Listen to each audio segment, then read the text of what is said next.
नमस्कार. गावरान तडका या यूट्यूब चॅनलवरती तुम्हा सगळ्यांचं अगदी मनापासून स्वागत आहे.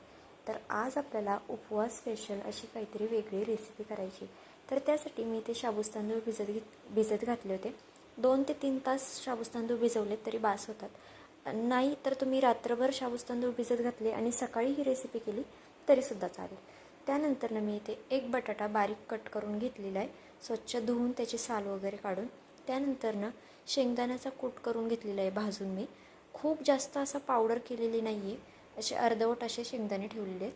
तर मी ते कढई ठेवली, कढईमध्ये तेल टाकलं आहे 1 पळी. त्यानंतर त्याच्यामध्ये हा जो आपण बटाटा घेतला होता ना चिरून, तो टाकायचा आहे आणि तो छान असा मिक्स करून घ्यायचा आहे. त्यानंतर आपल्याला त्याच्यावरती झाकण ठेवून हा बटाटा शिजवून घ्यायचा आहे. फार वेळ नाही, 1 मिनिटभरच आपल्याला झाकण ठेवायचं आहे, जास्त नाही. बटाटा कारण आपण पातळ चिरलेला आहे त्याच्यामुळे पटकन तो शिजला जातो. आणि हां, चॅनलवरती जे कोणी नवीन असेल त्यांनी प्लीज एक चॅनलला सबस्क्राईब नक्की करा, कारण नवीन यूट्यूबरसाठी तुमचं एक सबस्क्राईब खूप जास्त मोलाचं असतं.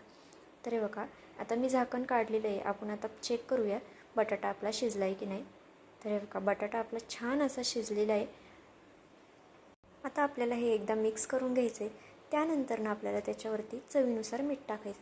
मीठ खूप जास्त टाकायचं नाही आहे, बटाट्याला जेवढं लागतं ना तेवढंच मीठ आता आपल्याला टाकायचं आहे. नंतर बाकीचं मीठ आपल्याला नंतर टाकायचं आहे. आता मीठ टाकल्याच्या नंतर हे पुन्हा एकदा आपल्याला मिक्स करून घ्यायचं आहे. खरंच तुम्ही अशा प्रकारे ही रेसिपी एकदा करून बघा, खायला खरंच खूप भारी लागते. त्यानंतर आपल्याला इथं लाल तिखट टाकायचं आहे. ही फक्त मिरची पावडर आहे, कलरची आणि तिखटवाली. ह्याच्यात कुठल्याही प्रकारचा वेगळा कुठला मसाला वगैरे नाही आहे, त्याच्यामुळे ही उपवासासाठी चालते. तर 1 चमचा मी टाकला आहे. तुम्ही मिरची पावडरचं प्रमाण तुमच्या तिखटानुसार कमी जास्त करू शकता. तर आता हे आपल्याला 1 मिनिटभर असं परतवून घ्यायचं आहे, पाहू शकता अशा प्रकारे.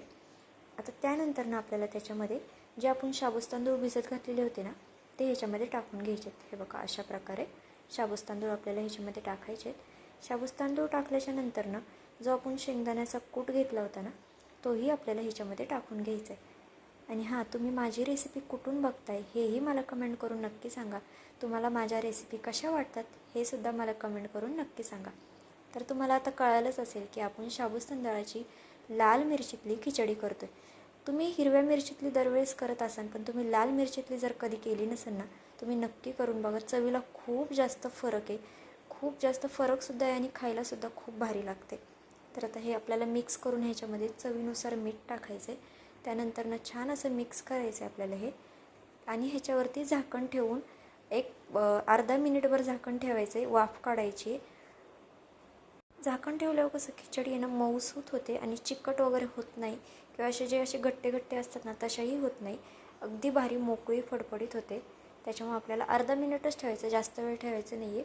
अर्धा मिनिट झाकण ठेवून ही खिचडीला छान अशी वाफ द्यायची. तर हे बघा, आता मी झाकण काढलेलं आहे. झाकण काढल्यावरती आपल्याला ही खिचडी छान अशी हलवून घ्यायची. आपली खिचडी अजून झालेली नाही आहे, हे मिक्स करून घ्यायचं आहे. त्यानंतर आपल्याला पुन्हा झाकण ठेवायचं आहे याच्यावरती.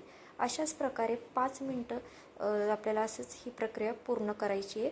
झाकण ठेवायचं आहे, पुन्हा काढायचं आहे, परत अशी छान मिक्स करून पुन्हा ह्याच्यावरती झाकण ठेवायचं आहे. तशी केली ना खिचडी एकदम मऊ लुसलुशीत होते, अजिबात चिकट वगैरे होत नाही. त्याच्यामुळे अशा प्रकारे तुम्ही नक्की ही खिचडी करून बघा. तर बघा, आता मी पुन्हा झाकण ठेवलं आहे, पुन्हा अर्धा मिनिटभर झाकण ठेवणार आहे आणि काढणार आहे. तर बघा, आता मी पुन्हा मिक्स करून घेते. अशा प्रकारे आपल्याला मिक्स करायची. आणि ज्यावेळेस ती थोडीशी खाली लागते ना, ती खायला खरंच खूप भारी लागते. त्याच्यामुळे जर कधी तुमची खिचडी खाली लागली नसेल ना, 2 मिनटं तशीच ठेवा, हलवू वगैरे नका, ती आपोआप खाली लागते. आणि ती खाली लागलेली जी खिचडी असते ना, ती खायला खरंच खूप भारी लागते. बघा, आता हे मिक्स करून घेते मी, सगळं काढून घेते. आता अशा प्रकारे आपल्याला खिचडी ही बनवून घ्यायची. आता आणखी 2 मिनटं आपल्याला खिचडी छान अशी वाफेवरती शिजवून घ्यायची. 2 मिनटानंतर आपली खिचडी तयार होणार आहे. तर पाहू शकता आपली खिचडी तयार झालेली आहे. आता हे सगळं मिक्स करून घ्यायचं आहे आणि गॅस आपल्याला बंद करायचा आहे. तर मी गॅस आता बंद करते आणि एका ताटलीत काढून घेते. तर पाहू शकता आपली खिचडी झालेली. गरमागरम खिचडीवरती असं मस्तपैकी लिंबू पिळायचं आणि खायला घ्यायची. खरंच खूप भारी लागते लिंबू पिळून ही खिचडी. त्याच्यामुळे तुम्ही जर ही रेसिपी एकदा नक्की करा.